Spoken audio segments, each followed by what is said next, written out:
Hello everyone. Welcome back to my channel. Guys, మీరు ETF కోసం ఒక డీటెయిల్డ్ వీడియో కోసం వెతుకుతున్నారా? అండ్ నేను గ్యారంటీగా చెప్తున్నా, ఇది one of the best video అవ్వబోతుంది గైస్. ఎవరైతే ఈటీఎఫ్ కోసం అసలు ఈటీఎఫ్స్ అనేవి ఏంటి, ఈటీఎఫ్స్లో ఎన్ని టైప్స్ ఉంటాయి, యూఎస్లో కూడా మనం ఇన్వెస్ట్ చేయొచ్చా, ఇవన్నీ తెలుసుకోవాలంటే ఈ వీడియోని లాస్ట్ వరకు చూడండి. మీకు ఫుల్ క్లారిటీ వచ్చేస్తుంది ఈటీఎఫ్ మీద. ఫస్ట్ మనం టాపిక్స్ ఏమేమి కవర్ చేస్తున్నామంటే, ఈటీఎఫ్ అనేది ఏంటి, ఒక స్మాల్ ఓవర్‌వ్యూ ఇచ్చేస్తాను. ఈటీఎఫ్ అనేది ఏంటి క్లియర్‌గా అర్థమైనట్టు, ఒక బిగినర్స్ కైండ్ ఆఫ్ లాగా. అండ్ నెక్స్ట్ వచ్చేసి ఎన్ని టైప్స్ ఆఫ్ ఈటీఎఫ్స్ ఉన్నాయి, and ETFs versus stocks compare చేశాను. ఈటీఎఫ్స్ వర్సెస్ మ్యూచువల్ ఫండ్స్ కావాలంటే మీకు ఆల్రెడీ మన ఛానల్‌లో వీడియో ఉంది, ఒకసారి వెళ్ళి చూడండి. చాలా బాగుంటుంది ఆ వీడియో, మీకు క్లియర్‌గా అర్థమైపోతుంది. అండ్ నెక్స్ట్ వచ్చేసి బెనిఫిట్స్ ఆఫ్ ఈటీఎఫ్. మనకి ఏం లాభాలు ఉంటాయి ఈటీఎఫ్లో ఇన్వెస్ట్ చేయడం వల్ల, ఏ స్టాక్స్లో చేసుకోవచ్చు కదా, మ్యూచువల్ ఫండ్స్లో చేసుకోవచ్చు కదా అంటే అక్కడ క్లియర్‌గా కంపేర్ చేశాను. అండ్ నెక్స్ట్ వచ్చేసి కన్క్లూజన్, ఎక్కడ ఇన్వెస్ట్ చేద్దాం అనేది. సో ఫస్ట్ ఆఫ్ ఆల్ మనం ఈటీఎఫ్ అనేది ఏంటి, ఈటీఎఫ్ అంటే ఇక్కడ నేను క్లియర్‌గా బుక్కిష్ డెఫినిషన్ పెట్టాను. ఇది మాన్యుయల్‌గా అర్థం అవ్వడానికి. నేను క్లియర్‌గా ప్రాక్టికల్‌గా కూడా చూపిస్తాను. కంటిన్యూ అవుతుంటుండండి. ఫస్ట్ ఈటీఎఫ్ అనేది ఏంటి? ఇట్స్ బేసికల్లీ సేమ్ స్టాక్స్ లాగే మనం ఇందులో కూడా స్టాక్ ఎక్స్చేంజ్‌లోనే బ్రోకర్ లాగే, ఇప్పుడు for suppose Zerodha, Upstox వీటిల్లోనే మనం ట్రేడ్ చేసుకోవచ్చు సేమ్ స్టాక్స్ లాగే. మ్యూచువల్ ఫండ్స్ ఎలాగా, మనకి ఒక ఫండ్ మేనేజర్ మేనేజ్ చేస్తుంటూ మనం ఒక బల్క్ అమౌంట్ ఎస్ఐపియో లంసమో పెడుతుంటూ ఉంటాం. సమ్ సెట్ ఆఫ్ ఎన్ఏవి చూసుకొని మనం దాన్ని బట్టి యూనిట్స్ వస్తాయి. కానీ ఇక్కడ అలా కాదు. ఇక్కడ సేమ్ మార్కెట్ స్టాక్స్ లాగే మనకి ఈటీఎఫ్స్ కూడా ప్రైసెస్ ఉంటాయి. ఆ డే స్టార్టింగ్ సేమ్ ఇక్కడ కూడా 9 to 3:30 వరకు మార్కెట్ ఉంటది. మనం ట్రేడ్ చేసుకోవచ్చు, ఇన్వెస్ట్ చేసుకోవచ్చు ఈటీఎఫ్స్. సింపుల్‌గా మీకు చార్ట్‌లోకెళ్ళి చూపిస్తాను చూడండి. ఇప్పుడు ఈ చార్ట్ ఏంటి? Nifty chart. నిఫ్టీ ఏంటి? మనకి నిఫ్టీ అనేది ఎవరికైతే తెలీదో వాళ్ళ కోసం చెప్తున్నాను. నిఫ్టీ అంటే ఇప్పుడు నేషనల్ స్టాక్ ఎక్స్చేంజ్ అనేది ఐడియా ఉంటది చాలా మందికి. National stock exchange, Bombay stock exchange ఇలాగా. ఈ national stock exchange top 50 companies పెట్టుకుంటదనమాట. ఇండియాలో ఉన్న టాప్ 50 కంపెనీస్, ఇప్పుడు Reliance, HDFC bank, TCS, Infosys ఇలాంటివన్నీ కూడా ఈ నిఫ్టీ 50లో ఉంటాయి. ఇది 50 సెట్ ఆఫ్ కంపెనీస్ కలిపి ఇందులో ఉంటాయన్నమాట. ఇప్పుడు ఈ సెట్ ఆఫ్ కంపెనీస్ ఎలా పెర్ఫార్మ్ చేస్తున్నాయో దాని బేస్ మీద ఈ నిఫ్టీ 50 అనేది మనకి ఈ నెంబర్ అనేది జనరేట్ చేస్తది. అదేంటి 24,299, 300 ఇలా ఫ్లక్చుయేట్ అవుతుంటుంటది. ఇప్పుడు ఫర్ సపోజ్ మీరేంటి ఒక టాప్ 10 కంపెనీసో, 5 కంపెనీసో మన స్తోమతకు దగ్గర ఇన్వెస్ట్ చేసుకుందాం అనుకుంటాం. కానీ ఇక్కడ ఏం జరిగింది, మనం నిఫ్టీ 50లో కొనుక్కోవాలంటే దీనికి ఓన్లీ రెండే ఆప్షన్స్. ఒకటి ఆప్షన్స్ అండ్ ఫ్యూచర్స్. అవి కూడా ఎప్పటి వరకు 3 మంత్స్ వరకే ఉంటాయి, options and futures. And most importantly options and ఫ్యూచర్స్లో మనం ఇన్వెస్ట్మెంట్ కేటగిరీకే రాదు. అది ప్యూర్ కట్ హెడ్జింగ్ పర్పస్కి వాడతారు, లేదా మనం ఇండియన్స్ వచ్చేసి దాన్ని మొత్తం మార్చేసి ఒక ఎఫ్&ఓ కేటగిరీని చేసి ఇంట్రాడే కింద వాడుకుంటున్నాం. ఇప్పుడు మనకి నిఫ్టీలో ఇన్వెస్ట్ చేయాలంటే డైరెక్ట్గా ఉన్న నెక్స్ట్ ఓన్లీ ఆప్షన్ వచ్చేసి ఈటీఎఫ్ అన్నమాట. అదే ఈటీఎఫ్, నిఫ్టీ 50 ఈటీఎఫ్. ఇక్కడ మీరు ఏం లేదు, సింపుల్. ఇప్పుడు సెర్చ్ బాక్స్కి వెళ్ళి నిఫ్టీ ఈటీఎఫ్ అని కొడితే ఇప్పుడు చూసారా, నిప్పాన్ ఇండియా ఈటీఎఫ్ ఇండియా బీస్, అలాగే ఇప్పుడు ఎస్బీఐ నిఫ్టీ 50 బీస్, డిఎస్పీ లిక్విడ్ ఈటీఎఫ్. మనం ఈ ఎస్బీఐ ఈటీఎఫ్ నిఫ్టీ 50ని సెలెక్ట్ చేద్దాం. ఇప్పుడు ఇది ఏంటి వాల్యూ మనకి 256 రూపీస్ అనమాట. ఇప్పుడు మనం ఈజీగా ఇక్కడికి వెళ్ళి డైరెక్ట్గా ఇక్కడ చూసారా, ఇది బై ఆప్షన్ అంటది. ఇప్పుడు బై మార్కెట్ అంటే ఇప్పుడు నేను డైరెక్ట్గా బై చేస్తే ఇప్పుడు నాకు ప్లేస్ అయిపోతుంది ఈ ఆర్డర్ అనేది. సో ఇప్పుడు మీకు కాన్సెప్ట్ ఏమర్థమైంది, ఇక్కడ క్వాంటిటీ ఎంత పెంచుకుంటే అంత. ఇప్పుడు నేను ఫర్ సపోజ్ 100 క్వాంటిటీ పెట్టాను అనుకోండి, 100 క్వాంటిటీ ఎంత, అరౌండ్ మనకి 5100 పడింది. ఇది ఎప్పుడుకి, మనకి ఇంట్రాడేకి. అదే ఓవర్ నైట్ ఫుల్ టైం కొనుక్కోవాలంటే ఇప్పుడు మార్కెట్ ప్రైస్ అనేది మారిపోవచ్చు. చూసారా, 25,671 రూపీస్ ఉంది. సో 25,671 100 క్వాంటిటీ మనం బై చేస్తే డైరెక్ట్గా మన అకౌంట్లోకి వచ్చి ఈ ఈటీఎఫ్స్ అనేవి పడతాయి అనమాట. ఇప్పుడు ఇది ఏం బేస్ అయి ఉంటుంది, ఈ నిఫ్టీ మీద బేస్ అయి ఉంటుంది. ఈ నిఫ్టీ పైకి వెళ్తుందా కిందకి వెళ్తుందా చూసుకొని దాన్ని బట్టి మన ఈటీఎఫ్ మూవ్మెంట్ అనేది ఉంటుంది. ఎందుకు, మనం నిఫ్టీ 50 ఈటీఎఫ్ కొన్నాం కాబట్టి. సేమ్ అలాగే ఇన్ కేస్ సెన్సెక్స్ ఉంటుంది అనమాట. ఇప్పుడు సెన్సెక్స్ ఏంటి, ఇప్పుడు నిఫ్టీ అలాగా టాప్ 50 కంపెనీసా, ఇది అలా టాప్ 30 కంపెనీస్ అనమాట. ఇప్పుడు ఆ టాప్ 30 కంపెనీస్లో ఇప్పుడు మనం ఇక్కడ కూడా సెన్సెక్స్ ఈటీఎఫ్ అని సెర్చ్ చేస్తే డైరెక్ట్గా చూసారా, ఐసిఐసిఐ ప్రుడెన్షియల్. ఇప్పుడు ఇది అనేది మనల్ని మన సెన్సెక్స్ ఈటీఎఫ్ని మెయింటైన్ చేస్తుంది. సో ఇప్పుడు దీన్ని బట్టి క్లియర్గా మనకి సెన్సెక్స్ ఈటీఎఫ్ ఓపెన్ అయింది. ఇప్పుడు మనం ఈటీఎఫ్స్ మీకు క్లియర్గా అర్థమైంది కదా, ఎలా సెర్చ్ చేయాలి, ఎలా చూడాలి అనేది. ఇప్పుడు మనకి క్లియర్‌గా ఈటీఎఫ్స్ వల్ల ఏం లాభాలుంటాయి ఫస్ట్ ఇది ఈజీగా మీకు అర్థమైంది కదా! నేను ఎక్స్‌ప్లెయిన్ చేసినట్టు. ఈజీగా మనం బై అండ్ సెల్ చేసుకోవచ్చు స్టాక్స్ లాగే. అండ్ నెక్స్ట్ వచ్చేసి డైవర్సిఫికేషన్ చేసుకోవచ్చనమాట. డైవర్సిఫికేషన్ అంటే ఏంటంటే ఎక్కువ సైడ్ రిస్క్ వెళ్ళిపోకుండా అంటే ఫుల్ రిస్క్ పెట్టకూడదు. ఇప్పుడు మనం 50,000 పట్టుకొచ్చామంటే 50,000 పోతే 50,000 పోతే 0 అంటే అది గ్యాంబ్లింగ్ కింద వెళ్ళిపోతది. అదే నేను ఒక రిస్క్ డెఫినిషన్ అంటే ఇప్పుడు ఫర్ సపోజ్ నేను 50,000లో నేను ఒక 5,000-6,000 బేర్ చేయగలను. అంటే అది ఆల్మోస్ట్ ఒక 10% ఇంట్రెస్ట్ అంటే 10% రిస్క్‌లు ఎక్కడుంటాయి? పెద్దగా ఎక్కడ ఉండదు. స్టాక్స్‌లోని తప్ప. అదే ఈటీఎఫ్స్‌లో పెట్టారనుకోండి. ఇది ఎలాగో బంచ్ ఆఫ్ స్టాక్స్ కదా! ఈటీఎఫ్స్ అనేది మనకి టాప్ 50 కంపెనీస్ అంటే రిలయన్స్ ఒక kind of industry. HDFC bank ఒక కైండ్ ఆఫ్ ఇండస్ట్రీ. అంటే ఒక ఫైనాన్స్, ఒకటేమో ఆయిల్ అండ్ గ్యాస్, ఇంకొకటేమో ఐటీ, టీసీఎస్ ఇలాగా. మీకు ఈ కాన్సెప్ట్‌లన్నీ మెర్జ్ అవ్వడం వల్ల ఇండియా గ్రో అయినప్పుడల్లా మీ స్టాక్ ఈటీఎఫ్ కొన్నారు కదా! ఇది అలా గ్రో అవుతూనే ఉంటది. సో, ఇలా ఈటీఎఫ్‌లో ఇన్వెస్ట్ చేయడం వల్ల మీ మనీ అనేది డైవర్సిఫికేషన్ అవుతదనమాట. అండ్ నెక్స్ట్ వచ్చేసి లో ఎక్స్‌పెన్స్ రేషియో. ఇది ఇప్పుడు మ్యూచువల్ ఫండ్స్‌లో మీరు గమనిస్తే మీకు ఎక్స్‌పెన్స్ రేషియో అనేది హెవీగా ఉంటది. అరౌండ్ 1% 2% దగ్గర ఉంటది. మీరు తీసుకునే ఫండ్ బట్టి. అండ్ నెక్స్ట్ వచ్చేసి అక్కడ ఇంకోటేందంటే 1 ఇయర్ లోపు ఎగ్జిట్ అయిపోతే మనకి ఎగ్జిట్ లోడ్ పడతదనమాట. అదొక పెద్ద నెగెటివ్. అదంతా కూడా మనకి ఈటీఎఫ్‌లో ఉండదనమాట. ఈటీఎఫ్స్‌లో ఏంటంటే సింపుల్ స్మాల్ ఎక్స్‌పెన్స్ రేషియో 0.2 నుంచి 0.3% అంతే. చాలా తక్కువ. అండ్ నెక్స్ట్ వచ్చేసి ట్రాన్స్‌పరెన్సీ. ట్రాన్స్‌పరెన్సీ అంటే ఏం లేదు. ఇప్పుడు డైరెక్ట్‌గా మీరు స్టాక్స్ ఎలా కొంటున్నారో అలాగే ఈటీఎఫ్స్ కూడా కొంటారు. అవి కూడా సేమ్ మీ డీమ్యాట్ అకౌంట్‌లోకొచ్చి మీ డీమ్యాట్ అకౌంట్‌లోనే ఉంటాయి. బై చేసుకోవచ్చు. ఎనీ టైమ్ సెల్ చేసుకోవచ్చు మార్కెట్ అవర్స్‌లో. ఇలా కొంచెం ఫ్లెక్సిబిలిటీ ఉంటదనమాట మీకు. అండ్ నెక్స్ట్ ఏంటంటే లిక్విడిటీ. చాలా ఈజీగా బై చేసి సెల్ చేసుకోవచ్చనమాట. ఇప్పుడు ఫర్ సపోజ్ చూసారా ఇప్పుడు కొన్ని పెన్నీ స్టాక్స్ ఉంటాయి. చాలా మంది పెన్నీ స్టాక్స్ అనగానే అట్రాక్ట్ అవుతారు. పెన్నీ స్టాక్స్ ఏంటి? అవి మీరు బై చేసుకుంటే కొన్నిసార్లు అవేమైనా upper circuit, lower circuit hit అయినప్పుడు మీకు సెల్లింగ్ ఉండదు. ఆ kind of scenario buyer, sellers చాలా తక్కువ ఉంటారనమాట. అలా ఈటీఎఫ్‌లో ఆ కాన్సెప్ట్ మీకుండదు.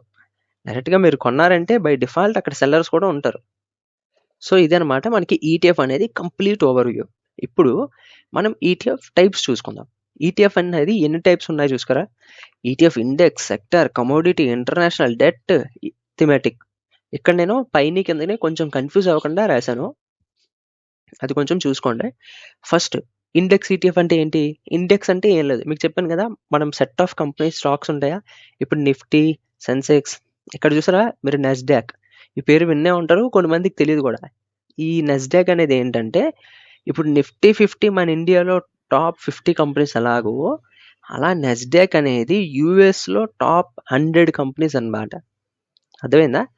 యూఎస్‌లో టాప్ 100 కంపెనీస్ ఇండెక్స్‌నే నాస్డాక్ అంటారు. అలా మనం నాస్డాక్‌లో కూడా ఇన్వెస్ట్‌మెంట్ చేసుకోవచ్చు. అది one of the high and benefit in ETFs. మీరు డైరెక్ట్‌గా యూఎస్ స్టాక్ ఏమైనా గ్రో అవుతుంది అంటే మీరు డైరెక్ట్‌గా నాస్డాక్‌లో ఇప్పుడు ఫర్ సపోజ్ యాపిలో మీకు అమెజానో ఏదో గ్రో అవుతది. నాకెందుకో యూఎస్ గ్రోత్ ఇప్పుడు ఫర్ సపోజ్ ట్రంప్ వచ్చారా? దానికన్నా ముందు చాలా మంది ఇన్వెస్ట్‌మెంట్స్ ఈటీఎఫ్స్ కొనుక్కొని ఉండుంటారు. ఇప్పుడు మార్కెట్ అనేది గ్రో అయింది. సో, దానివల్ల ఆళ్ళందరూ లాభాలు పెట్టుకొని ఉంటారు. ఇండియా నుంచి డైరెక్ట్‌గా వితౌట్ ఎనీ ఎక్స్‌ట్రా బ్రోకరేజ్ ఏం ఉండకుండా ప్రశాంతంగా ఈటీఎఫ్ కొనుక్కొని హోల్డ్ చేసుకున్నా మనం యూఎస్‌లో ఇన్వెస్ట్ చేసినట్టే. సో, ఇండెక్స్ ఈటీఎఫ్స్ అనేవి ఇవన్నమాట. సేమ్ ఇందాక మీకు చూపించినట్టు. సెక్టర్ ఈటీఎఫ్స్ అంటే ఏంటంటే ఇప్పుడు మీరెందుకు ఓన్లీ బ్యాంకింగ్ ఇండస్ట్రీ గ్రో అవుతది అనుకున్నారు. ఇప్పుడు ఫర్ సపోజ్ సింపుల్‌గా మనం కరోనా ఎగ్జాంపుల్ తీసుకుందాం. ఇప్పుడు కరోనా చూసారా ముందు? మీకేం జరిగింది ముందు? చాలా వరకు హెల్త్ కేర్ నార్మలే. ఇప్పుడు ఫార్మా స్టాక్స్ అన్నీ కూడా నార్మల్‌గానే ఉండేవి. అప్పుడు ఒక్కసారి ఏమైంది? Doctor Reddy's within no time పైకెళ్ళిపోయింది. ఇలా మీకు ఏంటి ఒకేసారి మెడికల్ ఎమర్జెన్సీ రావడం వల్ల స్లో అండ్ స్టడీగా పైకెళ్ళేవి ఒకేసారి హ్యూజ్ గ్రోత్ వచ్చిందనమాట. అదెప్పుడు పీపుల్ అబ్జర్వ్ చేశారు. ఒకేసారి ఇలాంటి పాండమిక్ వచ్చింది. సో, మనం ఎందుకైనా ఇందులో ఇన్వెస్ట్ చేసుకుంటే బై డిఫాల్ట్ దీనికి నీడ్ ఉంటది. అందుకే ఇండస్ట్రీ గ్రో అయింది. ఇప్పుడు అలాగే సేమ్ ఐటీ కూడా. మీకిప్పుడు ఐటీ ఎందుకో గ్రో అవుతది ఎలాగా? ఇప్పుడు ఏఐ వస్తుంది. ఏఐతో పాటు ఇంకా రోబోటిక్స్ కూడా వచ్చేస్తున్నాయి. రోబోట్సే డైరెక్ట్‌గా మెషిన్స్‌ని తయారు చేస్తున్నాయి. సో, ఈ కాన్సెప్ట్ అంతా మనకి ఇదంతా అడ్వాన్స్ థింకింగ్. మీరెప్పుడైనా స్టాక్స్‌లోని వీటిలో ఇన్వెస్ట్‌మెంట్ పెడతానంటే అడ్వాన్స్ థింకింగ్. ఇప్పుడు సేమ్ మనకి రియల్ ఎస్టేట్ కూడా అంతే. ఇప్పుడు ఎక్కడో ఒక దగ్గర భూమి కొనుక్కుంటారు. అది ఎప్పటికో ఒకసారి గ్రో అవుతదన్న థాట్‌లో ఉంటారు. ఇప్పుడు ఎప్పటికైనా ఈ దగ్గర రోడ్‌లొస్తాయి. ఇక్కడికి ఎన్‌హెచ్ హైవే వస్తది. ఈ నేషనల్ హైవే వచ్చినప్పుడు బై డిఫాల్ట్ ఇవన్నీ కూడా ల్యాండ్ రేట్స్ పెరిగిపోతాయి. ఈ కైండ్ ఆఫ్ సినారియో అనమాట. ఎప్పుడు కూడా ఫ్యూచర్ ప్రిడిక్ట్ చేసుకొని మనకి షేర్స్ అనేవి, ఈ సెక్టార్స్ అనేవి, ఇండెక్సెస్ అనేవి బై చేసుకుంటారు. అలాగనమాట. రియల్ ఎస్టేట్‌లో ఎలా జరుగుతదో ఇక్కడ కూడా అలాగే. And commodity ETFs. ఇప్పుడు ఫర్ సపోజ్ మనం గోల్డ్ కొనుక్కునే ప్లేస్‌లో ఉన్నాం. ఇప్పుడు ఫర్ సపోజ్ మన సాలరీ 20,000, 30,000 అనుకోండి. మనం గోల్డ్ అంత ఈజీగా కొనుక్కోలేం. మనకి చాలా తక్కువలో మనకన్నీ పోను చాలా తక్కువలో తక్కువ మిగులుతది. ఆ మిగిలిన దాంతో మనం ఎప్పటికప్పుడు గోల్డ్ ఈటీఎఫ్స్ కొనుక్కోవచ్చనమాట. గోల్డ్ ఈటీఎఫ్స్ చాలా తక్కువ రేట్‌లో ఉంటాయి. 80-100 రూపీస్ దగ్గరలోనే ఉంటాయి. కాపోతే అందులో కొంచెం లిక్విడిటీ తక్కువుంటది. అది చూసుకోండి జాగ్రత్తగా. అండ్ నెక్స్ట్ చూసుకుంటే ఇంటర్నేషనల్ ఈటీఎఫ్స్. ఇంటర్నేషనల్ ఈటీఎఫ్స్ ఏంటి? ఇందాకల చెప్పినట్టు నాస్డాక్, ఎస్ఎన్‌పి కూడా యూఎస్‌దే. యూఎస్ 500 కంపెనీస్ ఉంటాయన్నమాట. వీటిల్లో కూడా మనం ఇన్వెస్ట్ చేసుకోవచ్చు. Top 100, top 500 companies ETF. Same index. సింపుల్‌గా ఇంటర్నేషనల్ ఈటీఎఫ్స్ అంటే ఏం లేదు. యూఎస్ ఇండెక్స్ ఈటీఎఫ్స్ ఎలాగైనా అనుకోవచ్చు మనం. అండ్ నెక్స్ట్ వచ్చేసి డెట్ ఈటీఎఫ్స్. డెట్ ఈటీఎఫ్స్ అంటే ఏం లేదు. ఇప్పుడు సపోజ్ లిక్విడ్ బీస్ అనేది ఉందా? లిక్విడ్ బీస్ అనే ఈటీఎఫ్ ఏంటంటే సింపుల్. మీకిప్పుడు ఫర్ సపోజ్ మీకు ఇయర్లీ 3-4% ఇస్తుందంటే ఎక్కువ రిటర్న్ అనేది జనరేట్ చేయదు. కాకపోతే మీ మనీ అనేది సేఫ్ సైడ్ అలా ఉంటది. లాస్ ఉండదనమాట. అంటే మైనస్ ఉండదు. అండ్ ఇంకా ఇక్కడ ఇంకో కాన్సెప్ట్ ఏందంటే మీ మనీ ఇప్పుడు ₹1000 మీరు కొన్నారనుకోండి. 5 ఇయర్స్ పోయాక కూడా అది ₹1000 ఉంటది. మనీ పెరగదు. ఇక్కడ కాన్సెప్ట్ ఏందంటే మీ యూనిట్స్ పెరుగుతాయి. బ్యాక్ సైడ్ ఇప్పుడు మీరు ₹1000 పెట్టి 10 యూనిట్స్ కొన్నారు. ఒక 5 ఇయర్స్ అయిందనుకోండి. అప్పుడు మీ యూనిట్స్ ఎన్ని ఉంటాయి అనుకుంటున్నారు? ఒక 12, 13 యూనిట్స్ ఉంటాయి. సో మీకు ఇక్కడ ఆల్మోస్ట్ లైక్ పెరిగినట్టే కదా! ఆ మిగతా ఎంత అమౌంట్ అయితే పెరిగిందో, యూనిట్స్ పెరిగాయో, ఆ యూనిట్స్ అన్నీ మీకు ఇంక ప్రాఫిట్ లెక్కే. అలా ఇక్కడ డెట్‌లో కాలిక్యులేట్ అవుతదనమాట. And next thematic ETFs like ESG ఇది పెద్దగా నెగ్లెక్ట్ చేస్తారు. ఈ మిగతా ఇవన్నీ కూడా కొంచెం బాగా ఎక్కువ యూసేజ్‌లో ఉండే ఈటీఎఫ్స్ అనమాట. అండ్ నెక్స్ట్ చూసుకుంటే ఈటీఎఫ్స్ వర్సెస్ స్టాక్స్. ఈటీఎఫ్ నేను స్టాక్స్‌తోనే ఎందుకు కంపేర్ చేశాను? మ్యూచువల్ ఫండ్స్ ఎందుకు చేయలేదు అంటే, మ్యూచువల్ ఫండ్స్‌తో నేను ఆల్రెడీ ఒక వీడియో కవర్ చేసి మన ఛానెల్‌లో ఉంది. ఒకసారి వెళ్లి కవర్ చేయండి. ఫస్ట్ ఈటీఎఫ్స్ స్టాక్స్‌తో కంపేర్ చేసుకుంటే ఇప్పుడు క్లియర్‌గా మనకి ఈటీఎఫ్స్ ఏంటి? మీకు ఆల్రెడీ మనం ఇప్పుడుకొచ్చి మాట్లాడుకున్నట్టు అదొక బంచ్ ఆఫ్ స్టాక్స్. మనకొక 50 30 ఆ ఇండెక్స్‌లో ఎన్ని స్టాక్స్ ఉన్నాయో, ఆ స్టాక్స్‌కి సంబంధించింది ఈటీఎఫ్ అనమాట. సో, ఇక్కడ మీ కాన్సెప్ట్ ఏంటి క్లియర్‌గా? మీరు బల్క్ ఆఫ్ స్టాక్స్‌లో పెట్టినట్టు. ఒకే స్టాక్‌లో కాకుండా ఒక 20 స్టాకుల్లో ఒకేసారి డబ్బు పెట్టినట్టు. సో, దీనివల్ల మీకేమవుతది? మనీ అనేది డైవర్సిఫై అవుతది. ఇప్పుడు ఒక స్టాక్ పడిపోయినా ఇంకో స్టాక్ లెగొచ్చు. అవన్నీ కూడా మీకు మేనేజ్ అయిపోయి ఎక్కువ రిస్క్ అనేది ఉండదనమాట. అండ్ ఇది కూడా సేమ్. మార్కెట్ అవర్స్‌లో ట్రేడ్ చేయొచ్చు. అండ్ ఎక్స్‌పెన్స్ రేషియో తక్కువ. మనం మాట్లాడుకున్నట్టు. స్టాక్స్‌లో ఏందంటే కొంచెం డిఫరెంట్. మనం ఒక స్టాక్ మీదే బేస్ అయి ఉంటాం కాబట్టి, కొంచెం అది పడినప్పుడల్లా మనకి నెగెటివ్ అవుతూనే ఉంటది. ఎందుకంటే దానికి వన్ అండ్ ఓన్లీ హోల్డింగ్ అదే కాబట్టి. ఇంక మనం ఇంకా వేరే దాంట్లో దేనికి మనకి ఆల్టర్‌నేటివ్ లేదు. స్టాక్‌లో పెట్టామంటే ఇంకా స్టాక్ పైకి కిందకెళ్ళడం వరకే మనకి మూవ్‌మెంట్. కిందకెళ్తే లాసు, పైకెళ్తే ప్రాఫిట్. కొంచెం ఎక్కువ రిస్కీ అనమాట ఇలాంటివి. అండ్ నెక్స్ట్ వచ్చేసి ఇది కూడా మార్కెట్ అవర్స్‌లో ట్రేడ్ చేసినట్టే. అండ్ ఇక్కడ మనకి ఎక్స్‌పెన్స్ రేషియో ఎలాంటివి ఉండవు. బ్రోకరేజెసే. టాక్సెస్ ఉంటాయన్నమాట. నార్మల్ టాక్సెస్ ఉంటాయి. అండ్ బ్రోకరేజ్ చార్జెస్ లైక్ 20 ఎంతో ఉంటాయి. అవి మనం పే చేస్తాం. సో, ఇది మనకి ఈటీఎఫ్స్ అండ్ స్టాక్స్‌లో ఉన్న బేసిక్ డిఫరెన్స్. ఇంతకు మించి మనం ఎక్కువ పెద్ద పెద్ద వర్డ్స్ పెట్టేసి నేర్చుకోవాల్సిన ఏం అవసరం లేదు. నీడీ లేదు. అండ్ బెనిఫిట్స్ ఆఫ్ ఈటీఎఫ్ ఏం లేదు. మనం మాట్లాడుకున్నట్టు డైవర్సిఫై అవుతాయి. మన మనీ అంతా కూడా క్లియర్‌గా అండ్ లో కాస్ట్‌లో దొరుకుతాయి. చూసారు కదా! మనం నిఫ్టీని డైరెక్ట్‌గా ₹272కే మనం కొనుక్కోవచ్చు. ఇలా మీరు ఫర్ సపోజ్ ఒక 2500 ఉందంటున్నారు. చాలామంది నన్ను కింద కామెంట్స్‌లో కూడా అడుగుతున్నారు. బ్రో ఇప్పుడు నేను మ్యూచువల్ ఫండ్స్‌లో ఇన్వెస్ట్ చేద్దాం అనుకుంటున్నా. నా బడ్జెట్ వచ్చేసి లైక్ 2000 నుంచి 5000, 3000 ఇలా చెప్తుంటున్నారు. వాళ్ళకి ఇది బెస్ట్ ఆప్షన్ ఎందుకు అవుతది తెలుసా?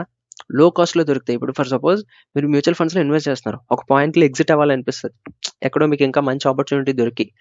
అప్పుడు మీకు ఎగ్జిట్‌లోనే ఒక 1%, ఎక్స్‌పెన్స్ రేషియో అని ఇంకొక 1-1.5% ఇవన్నీ పడిపోవడం వల్ల మీకొచ్చింది ఇప్పుడు ఫర్ సపోజ్ మనం ఇన్వెస్ట్ చేసింది ఒక 10,000, 12,000 అయిందనుకోండి. అందులో 1% ఆల్మోస్ట్ మనకి మనకి పెరిగింది కూడా అంతే ఉంటది. ఒక 500-600 పెరిగితే అందులో ఈ 1-2% కట్ అయిపోతే మనకేం పెద్ద మిగలదు ప్రాఫిట్స్ అనేవి. సో, ఈ బాధంతా ఏం ఉండకూడదంటే డైరెక్ట్‌గా ఈటీఎఫ్ దిగి అసలు ఎక్స్‌పెన్స్ రేషియో చాలా తక్కువుంటది. 0.2% అంటే మ్యూచువల్ ఫండ్స్‌లో పోలిస్తే ఆల్మోస్ట్ 70-80% తక్కువుంటది. దీన్ని బట్టి దీంట్లో ఇన్వెస్ట్ చేసుకుంటే మనకు కొంచెం ఈ బెనిఫిట్ అనేది తగులుతది. అండ్ లిక్విడిటీ చూసుకుంటే ఇది రెగ్యులర్‌గా మార్కెట్ అవర్స్‌లో ట్రేడ్ చేసుకోవచ్చు. అండ్ నెక్స్ట్ ట్రాన్స్‌పరెన్సీ అంటే ఏం లేదు. మన డీమ్యాట్ అకౌంట్‌లోనే ఉంటాయి కాబట్టి, మన కళ్ళ ముందే ఏం జరుగుతుంది, మన నిఫ్టీ 50 ఏమైంది, ఇప్పుడు ఇండెక్స్‌లో ఇన్వెస్ట్ చేస్తే నిఫ్టీ 50 ఏం జరిగిందో చూసుకొని, దాన్ని బట్టి మన ఈటీఎఫ్ ఎలా పెర్ఫార్మ్ అవుతుంది చూసుకోవచ్చు. ఇవన్నీ మన కళ్ళ ముందే జరుగుతుంటూ ఉంటాయి. మనమే చేస్తుంటూ ఉంటాం కాబట్టి. అండ్ నెక్స్ట్ వచ్చేసి ఫ్లెక్సిబిలిటీ. సేమ్ ఫ్లెక్సిబిలిటీ అంటే ఇప్పుడు స్టాక్స్ లాగే ఇది కూడా ఇంట్రాడే చేసుకోవచ్చు. లాంగ్ టర్మ్ ఇన్వెస్టింగ్ కూడా చేసుకోవచ్చు. మ్యూచువల్ ఫండ్స్‌లో మనకు అలాగవ్వదనమాట. ఓన్లీ ఇన్వెస్ట్‌మెంట్ ఆపర్చునిటీయే. మ్యూచువల్ ఫండ్స్‌లో మీకు ఇంట్రాడే ఇలాంటి కాన్సెప్ట్స్ ఏమి ఉండవు. ఇప్పుడు ఫర్ సపోజ్ ఈటీఎఫ్స్ ఈ రోజు కొనుక్కొని 1 వీక్ పోయాకనే అమ్ముకోవచ్చు. మీకు ఎందుకో ఈ 1 వీకే పెరుగుతుంది, మళ్ళీ నెక్స్ట్ ఏదో డ్రాప్ ఉంటుంది అన్న ఫీల్ ఉందనుకోండి, బై చేసి ఆ 1 వీక్ హోల్డ్ చేసుకొని సెల్ చేసేసుకోవచ్చు. తక్కువ ఎక్స్‌పెన్స్ రేషియో, బ్రోకరేజ్ కూడా పెద్దగా ఉండదు. సో, మనకి ఇవన్నీ బెనిఫిట్స్ అనమాట ఈటీఎఫ్స్ వల్ల. అండ్ లాస్ట్ వచ్చేసి ఏ ఈటీఎఫ్స్‌లో నేను ఇన్వెస్ట్ చేయాలి? ఫస్ట్ మనం బిగినర్స్ పాయింట్ ఆఫ్ వ్యూ చూసుకుంటే, బిగినర్స్ వచ్చేసి ఇండెక్స్ ఈటీఎఫ్స్‌లో గానీ, సెక్టర్ ఈటీఎఫ్స్‌లో గానీ ఇన్వెస్ట్‌మెంట్ చేసుకోవడం అనేది బెస్ట్ ఆప్షన్. ఎందుకంటే ఇండెక్స్‌లో మనకి నిఫ్టీ 50, సెన్సెక్స్ ఇలాంటివన్నీ కవర్ అవుతాయి. ఇప్పుడు టాప్ 50, టాప్ 30 కంపెనీస్‌లో మీరు ఇన్వెస్ట్ చేసినట్టే కదా! డైరెక్ట్‌గా మీరు ఇంకే రిసర్చ్ చేయాల్సిన అవసరం లేదు. ఇప్పుడు మార్కెట్ కూడా ఎలాగో కొంచెం లోలో ఉంది. ఆల్మోస్ట్ 10% కరెక్షన్‌లో ఉంది. ఇప్పుడు ఇన్వెస్ట్ చేస్తే ఇంకా మంచిగా మీకు ఇవన్నీ కూడా మంచి మంచి రీజనబుల్ రేట్స్‌కి దొరుకుతున్నాయి. సెక్టర్ ఈటీఎఫ్స్ ఇప్పుడు ఫర్ సపోజ్ మొన్నటి వరకు టు బీ ఫ్యాక్ట్ ఐటీ అనేది చాలా లోలో ఉంది. ఒకేసారి ట్రంప్ గెలడం మళ్ళీ అవి తారేస్తాయి. మళ్ళీ పైకెళ్ళిపోయాయి. సో, దీన్ని బట్టి మీకేం అర్థమైంది? ఎప్పటికైనా మార్కెట్ అనేది గ్రో అవుతూనే ఉంటుంది. మనం పర్ఫెక్ట్ టైం చూసుకొని ఇన్వెస్ట్‌మెంట్ చేయడం అనేది క్లియర్‌గా అర్థం అవ్వాలన్నమాట. సో, ఇప్పుడు ఈ రెండిట్లో ఇన్వెస్ట్‌మెంట్ చేయడం అనేది బెస్ట్ ఆప్షన్ ఫర్ బిగినర్స్. ఎవరు ఇప్పుడు ఫర్ సపోజ్ కొంచెం బల్క్ అమౌంట్ క్యారీ చేస్తున్నోళ్ళు గోల్డ్ అండ్ సిల్వర్‌లో కొంచెం డైవర్సిఫికేషన్ పెట్టుకొని, డెట్‌లో కూడా డైవర్సిఫికేషన్ పెట్టుకోవచ్చు. ఈ 2 ఒక కేటగిరీకే వస్తాయి. డెట్‌లో పెట్టుకున్నా, గోల్డ్ అండ్ సిల్వర్‌లో పెట్టుకున్నా కొంచెం నెమ్మదిగా సేఫ్‌గా మీ మనీ అనేది గ్రో అవుతుంటుంటది.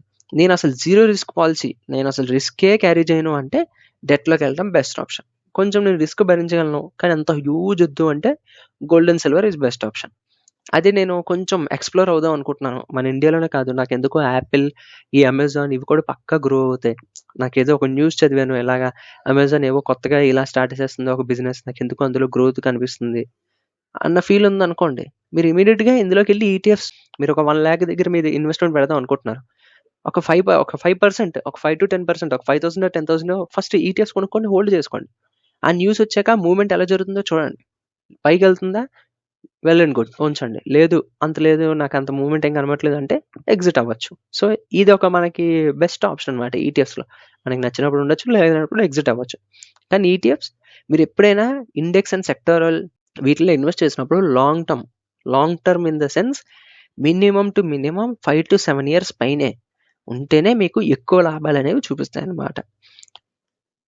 అండ్ లాస్ట్ వచ్చేసి కొంచెం నాలెడ్జ్ ఉన్నవాళ్ళు. ఎవరైతే ఇంక ఈటీఎఫ్స్, మ్యూచువల్ ఫండ్స్ నాలెడ్జ్ ఉంది, స్టాక్స్ కూడా కొంచెం ఐడియా ఉందో వాళ్ళేం లేదు పక్కా డైవర్సిఫికేషన్ చేసుకుంటారు. ఇప్పుడు నేనెలా చేస్తానంటే, నేను నిఫ్టీలో చేశాను, బ్యాంక్ నిఫ్టీలో చేశాను.